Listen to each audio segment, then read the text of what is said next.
On a blistering afternoon in 1902, a man named Tobias Harlan stands before 30 ranchers in a Texas saloon and tells them he's going to find water by digging shallow, not deep. The room erupts in laughter. They call him insane.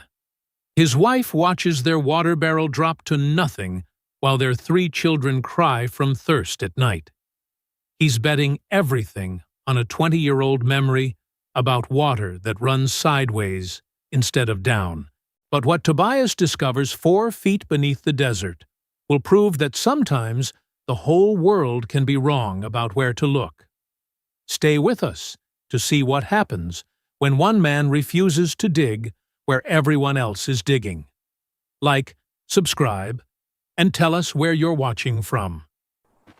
The Van Horn Wells Saloon smelled like whiskey and desperation that May afternoon in 1902. 30 ranchers packed shoulder to shoulder around tables sticky with spilled drinks, and 20 years of cattle deals gone right or wrong. Tobias Harlan pushed through the crowd carrying a roll of brown paper tied with twine, his boots leaving dusty prints on floorboards that creaked under every step.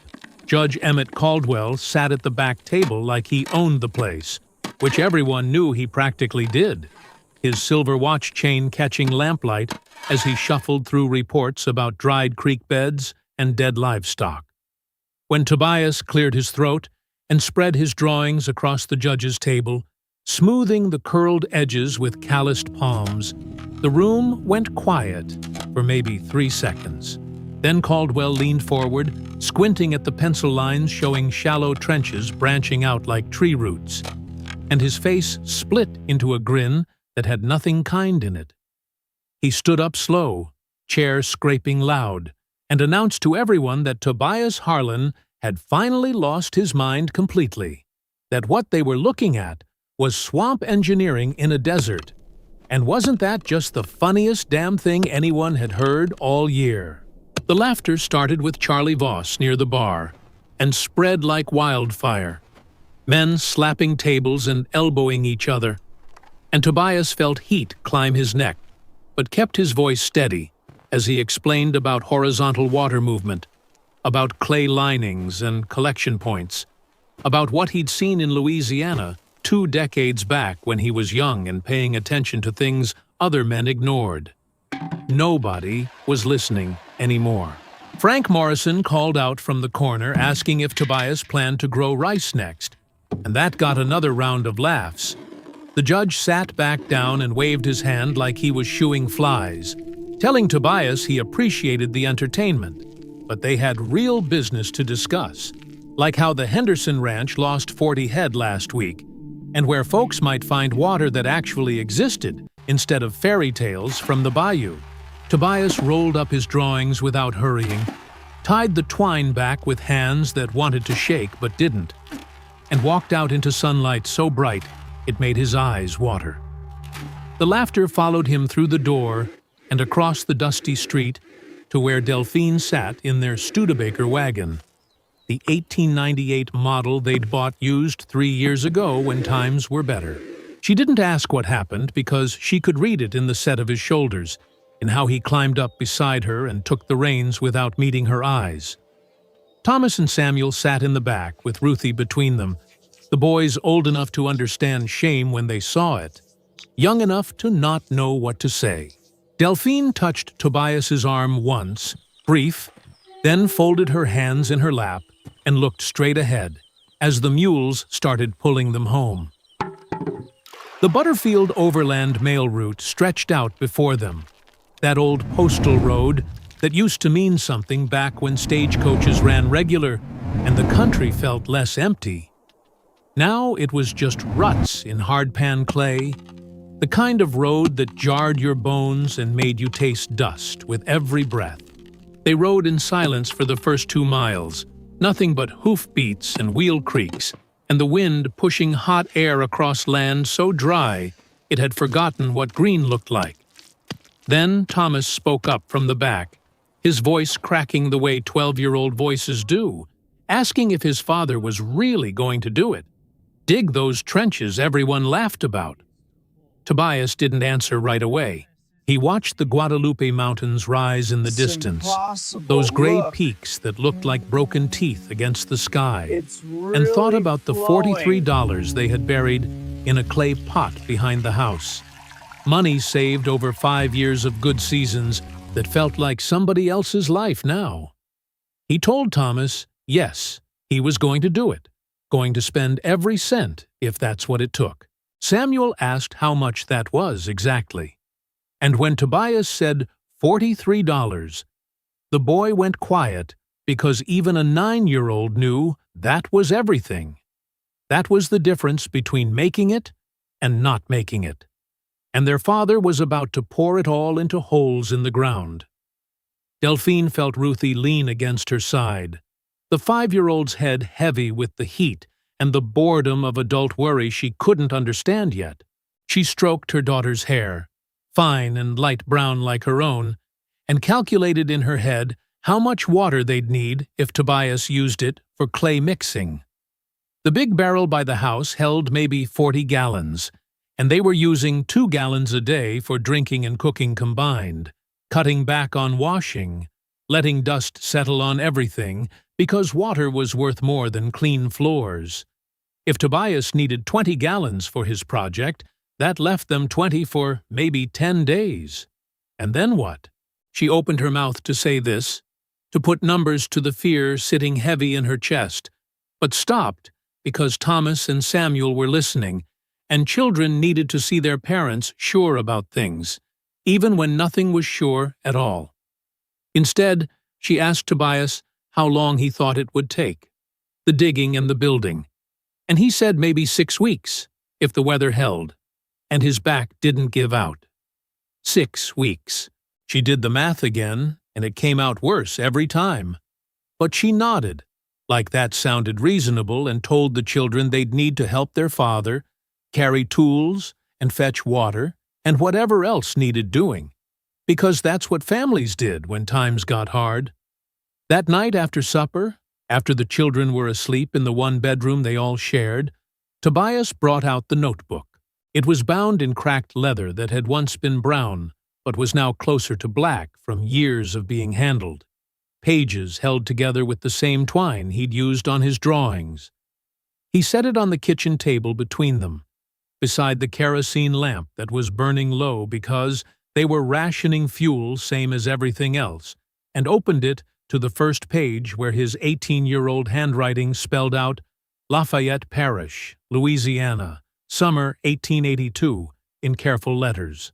Delphine pulled her chair closer and looked at sketches of water channels and clay beds, at notes written in the margins about soil composition and flow rates, at measurements recorded in a young man's hand that still believed everything could be solved if you just paid close enough attention. She touched the yellowed paper, feeling how thin it had gotten, how many times these pages had been turned. Tobias explained what each drawing meant, walking her through the logic of it, how water doesn't always sink straight down, how sometimes it gets trapped between layers of sand and rock and moves sideways like a river you can't see, running just beneath the surface, while everyone digs deeper and deeper, looking for something that was never down there to begin with. Delphine listened and watched his face in the lamplight, saw how much he needed this to be true, and felt her own fear twist into something else, something that might have been faith, or might just have been love making her stupid. She told him she trusted him, that if he believed this would work, then she believed it too. But she made him look at her and promise something. If 6 weeks passed, and there was no water, no sign at all that his system was doing anything except using up what little they had left, he had to stop. He had to take work at the Millerson Ranch 20 miles south, where they were always looking for hands, even if it meant leaving her and the children alone for weeks at a time, even if it meant giving up on his plans. Tobias held her gaze for a long moment, then nodded and gave his word, and they shook hands across the table like business partners sealing a deal, because sometimes marriage was about negotiating survival, and pretending you weren't both terrified. After he went outside to check on the mules, Delphine opened the cedar chest at the foot of their bed and pulled out one of the glass bottles they'd bought in El Paso for storing preserves. She filled it with 2 gallons from the barrel, careful not to spill a drop, and tucked it in the bottom of the chest under winter blankets they wouldn't need for months. She didn't tell herself why she was doing it, didn't let her mind follow that thought to its end, just closed the lid and went to bed beside her husband, who was already asleep, dreaming of water running where no one else thought to look. June came in like a furnace door swinging open, and by the second day, the thermometer nailed to the porch post was reading 108 degrees before noon. Tobias started digging at dawn when the sky was still purple, and the air had a few minutes of almost cool left in it, his pickaxe breaking through caliche hardpan that rang like iron under the blade. He'd made the trip to El Paso the week before, 2 days down and 2 days back in the Studebaker, with Thomas beside him learning to handle the mules on long stretches of empty road. They'd found a supply merchant near the plaza who sold them 20 sacks of red clay from somewhere down in Mexico, and a set of tools that cost more than Tobias wanted to spend. The man behind the counter, asking twice if he was sure about buying trenching spades instead of well-digging equipment. $17 changed hands, and Tobias felt that money leave like pulling teeth, knowing it was half of everything they had, and there was no taking it back now.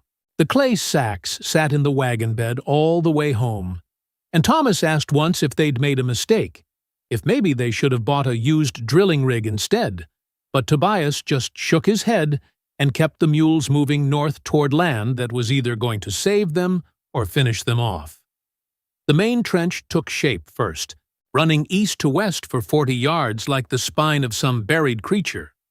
And then Tobias started the branches angling off at 30 degrees, each one 3 feet wide and 4 feet down. The pattern looked like a fishbone when you stood back far enough to see it whole, which Tobias did every evening when his back was screaming and his hands were torn up despite the gloves. Samuel brought him water every hour, walking the 200 steps from the house with a tin cup that got hot enough to burn your lips if you weren't careful. And each time the boy made that walk, he saw the level in the big oak barrel drop another inch. Delphine was rationing everything now, reusing wash water for the garden they were trying to keep alive, boiling beans with barely enough liquid to cover them, wiping dishes with a damp rag instead of rinsing them clean.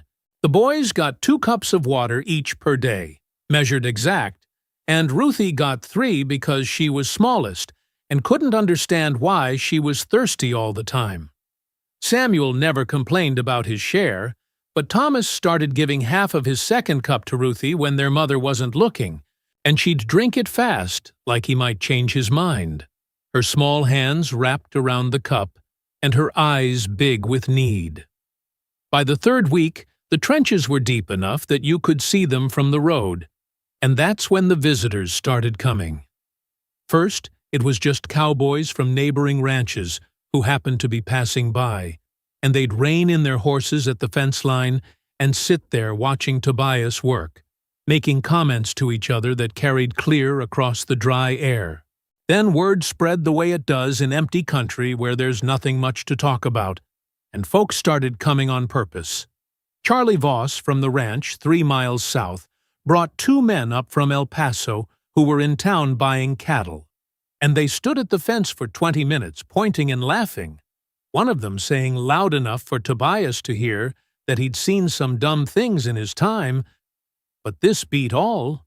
Voss offered to bet $5 that Tobias wouldn't last another week before he gave up, and one of the El Paso men took him up on it, though he admitted he was only doing it because the odds were so good. Delphine watched from the kitchen window while she kneaded the last of their flour into tortillas, her hands working the dough flat and thin to make it stretch further, and she saw Ruthie standing at the corner of the house staring at the men, not understanding why they were laughing at her papa. The 4th week, brought more clay work, mixing the red powder with precious water until it made a paste thick enough to line the trenches. And Tobias started coating the channels section by section, smoothing it with his hands until the clay formed a seal that would hold water instead of letting it sink away into thirsty ground. His fingers cracked and bled from the work, the clay drying his skin worse than the sun did, and every gallon of water he used for mixing was a gallon the family didn't have for drinking. Samuel watched the level drop past the halfway mark, then past the quarter mark, and started having dreams about empty buckets and dust coming out of the pump instead of water.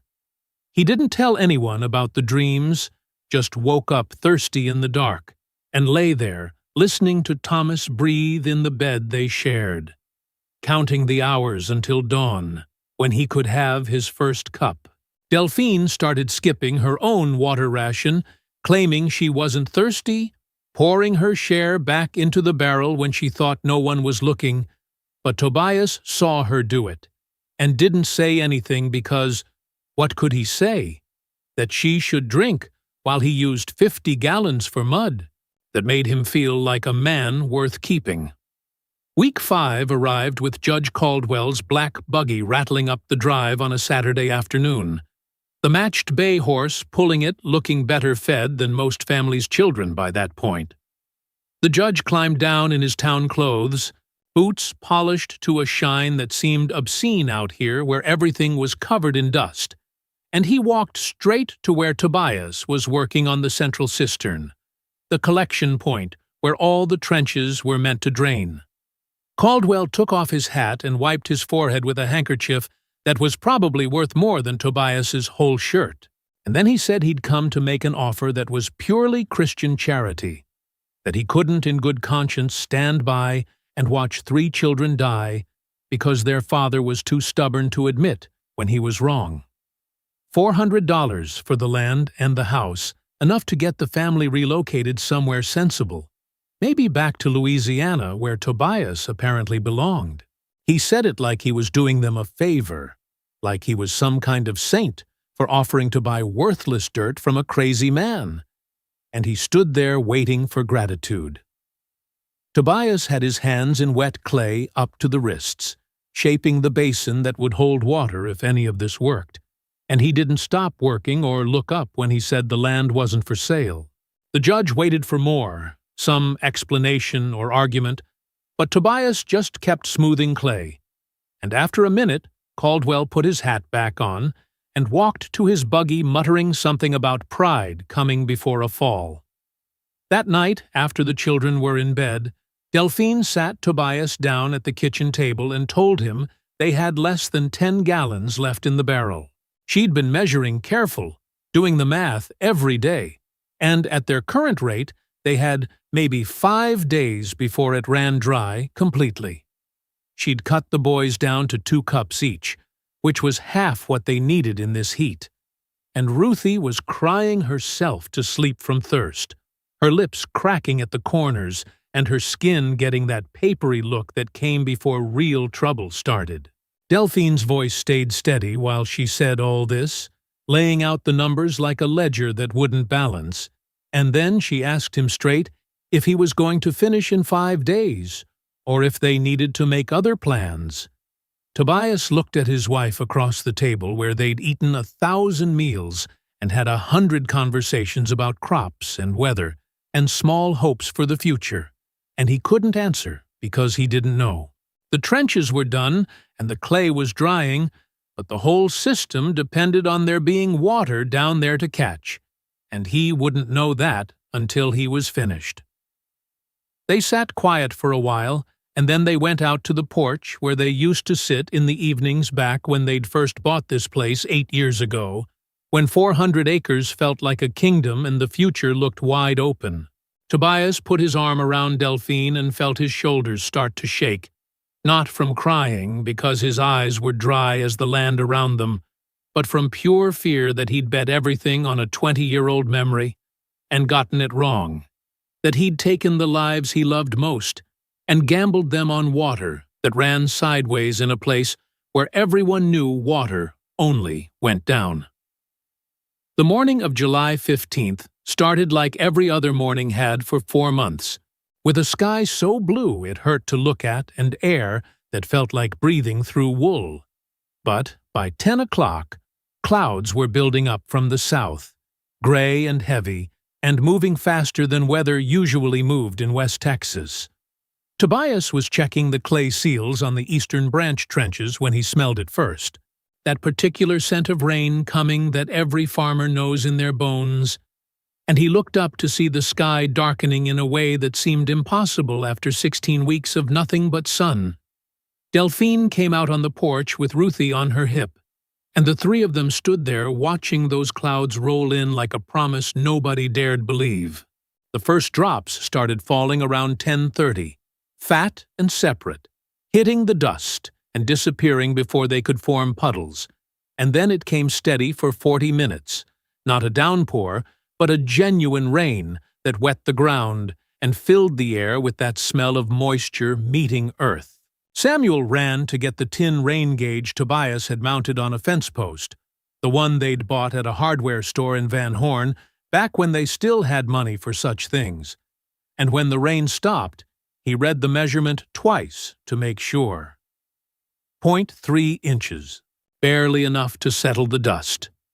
Samuel was already running toward the cistern before anyone told him to check it, his bare feet kicking up mud that hadn't existed an hour ago, and when he got there and looked down into the basin Tobias had finished lining just 3 days prior, he let out a sound that was half yell and half something else.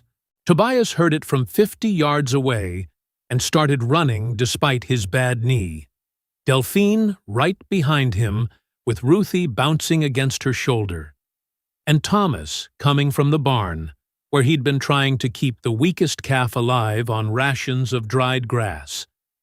When they all reached the cistern and looked in, Samuel was pointing with a shaking hand at water that filled the basin halfway to the top, maybe 100 gallons, where there should have been 5 at most from that pitiful rain. The cistern was 8 feet across and 4 feet deep, 200 gallons when full, and Tobias had calculated exact how much rain it would take to fill it directly. And this wasn't it. This was impossible unless something else was happening. He grabbed the rope ladder he'd hung on the side and went down into the basin, his boots splashing into water that was cool against his ankles, and he cupped his hands and brought it to his mouth. It tasted clean, almost sweet. Nothing like the hard mineral taste of the deep wells around Van Horn that left white deposits on everything they touched. Delphine asked from above if it was real, if she was seeing what she thought she was seeing, and Tobias said yes, but his mind was racing trying to understand the mechanics of it.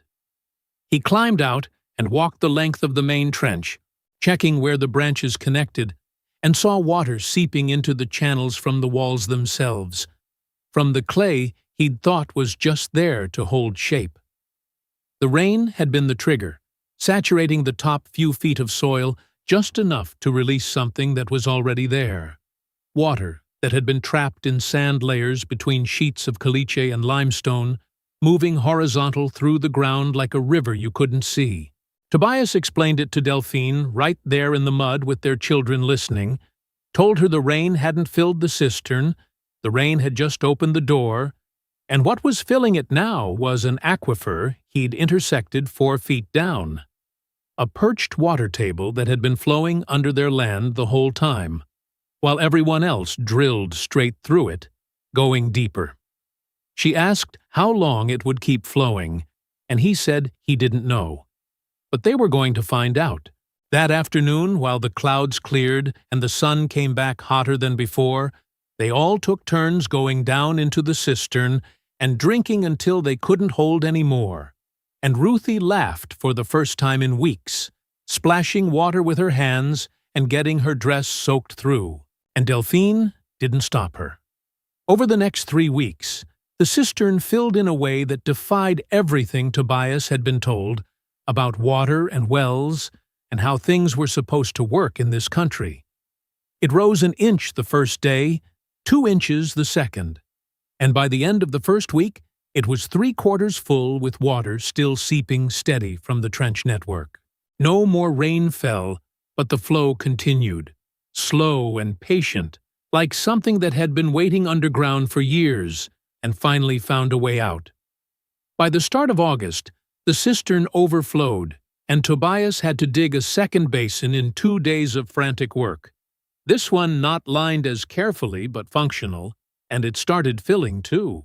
He opened a channel to the 5 acres of flatland south of the house and let water run through irrigation ditches he cut shallow and fast, and within a week he was planting alfalfa seed he'd been saving for 3 years, waiting for conditions that never came. The seeds sprouted in 10 days, bright green shoots pushing up through brown soil, and by mid-August there was a patch of growing crop visible from the road, a color that didn't belong in that landscape, that looked like something from another world entirely. The cattle noticed before the people did. Their 60 head of longhorns that had been getting thin and mean on dried grass and rationed water started spending all day at the overflow cistern, drinking deep and long, and within 2 weeks their ribs weren't showing as sharp, and their coats started looking less like hide stretched over bone. Meanwhile, neighboring ranches were losing animals daily, and you could track the death toll by counting buzzards circling over properties up and down the valley. The riders who'd come to laugh stopped laughing. They still came by, but now they sat quiet on their horses at the fence line, watching water run through irrigation ditches, watching cattle drink their fill, watching alfalfa grow in ground that was supposed to be dead. Charlie Voss was the first one to actually get off his horse and walk up to where Tobias was working on the second cistern. Voss took off his hat and stood there turning it in his hands, and then he asked straight out if Tobias would teach him how to build the same system, because his ranch had lost 40 head in the last month, and his wife was talking about moving back to San Antonio where her sister lived, and he didn't want to lose everything his father had built. Tobias wiped his hands on his pants and asked Voss if he remembered what he'd said back in May about swamp engineering. And Voss said he did, and he'd been wrong. And sometimes being wrong cost you everything if you weren't willing to admit it. The last Saturday of August, Judge Caldwell's black buggy came up the drive again, but this time there were 3 more riders following behind. Ranchers Tobias knew by sight, if not by name, men with land and cattle and wells that went down 300 feet into rock that gave them nothing. They all dismounted and stood in a row at the cistern looking down at water that shouldn't exist, and the judge cleared his throat and said he'd come to apologize for what he'd said before, for calling Tobias a fool when the only fool had been him for not listening. His voice was quiet in a way Tobias had never heard it, like something had been broken and glued back together wrong, and the 3 ranchers with him just nodded and turned their hats in their hands, waiting to be told what to do. Delphine brought them all into the kitchen where it was cooler, and she served coffee that had real sugar in it again, because they'd sold 10 head of cattle to a buyer from El Paso at prices that reflected their condition. And the men sat around the table that suddenly seemed too small for everyone. Tobias opened his leather notebook, the one from Louisiana with 20 years of notes, and he started explaining about perched aquifers and horizontal water movement, about how water can get trapped in sand layers between impermeable rock and flow sideways just a few feet down, while everyone digs past it, looking deeper. He drew diagrams showing the trench angles and the clay lining process, and when he got to the part about the fishbone pattern, one of the ranchers asked if he could see the drawings up close. Tobias tore out 3 pages from the back of his notebook, the paper fragile and yellowed, but the pencil marks still clear, and the men copied everything with worn pencils they'd brought, writing slow and careful like they were transcribing scripture. Thomas was standing in the doorway watching, and he asked his father if he was going to charge them money for the information, because surely knowing how to find water was worth something. Tobias looked at his son and then at the men around his table, men who'd laughed at him 2 months ago and were now desperate enough to beg. And he said that knowledge that kept children alive wasn't the kind you sold. It was the kind you shared, because being right didn't mean anything if you kept it to yourself, while other people's families died of thirst. After the men left with their copied diagrams and promises to start digging come Monday, after the children were in bed and the house was quiet, except for the wind that had started blowing from the west, Delphine went to the cedar chest at the foot of their bed and pulled out the glass bottle she'd hidden in June. It was still sealed with wax around the cork, still holding 2 gallons of water she'd saved for the day when they'd have to choose which of their children got to drink and which ones had to wait. She carried it to the porch where Tobias was sitting in the chair he'd built their first year on this land, and she held it out to him without saying anything. He took the bottle and felt the weight of it, looked at the wax seal that had never been broken, and understood without her having to explain what it meant, what she'd been preparing for, what choice she'd been ready to make. He set the bottle down between them and pulled her close, and they sat there in the dark with the wind carrying smells that hadn't existed a month ago. Wet earth and growing alfalfa and possibility. They'd bet everything on him being right, not because he was smarter than everyone else, but because sometimes the truth is just sitting there in plain sight, and you're the only one willing to look at it. And sometimes having the courage to dig where nobody else is digging means the difference between your family living and your family becoming another story. People tell about the drought of 1902 and all the fools who didn't make it through. What would you have done in Tobias's place? Would you have risked everything on a theory everyone called insane, or accepted defeat when your children were thirsty? Tell us in the comments. On a scale of 0 to 10, how would you rate this story of courage against impossible odds? If this tale of one man proving the world wrong moved you, hit that subscribe button and turn on notifications so you never miss another story about ordinary people doing extraordinary things.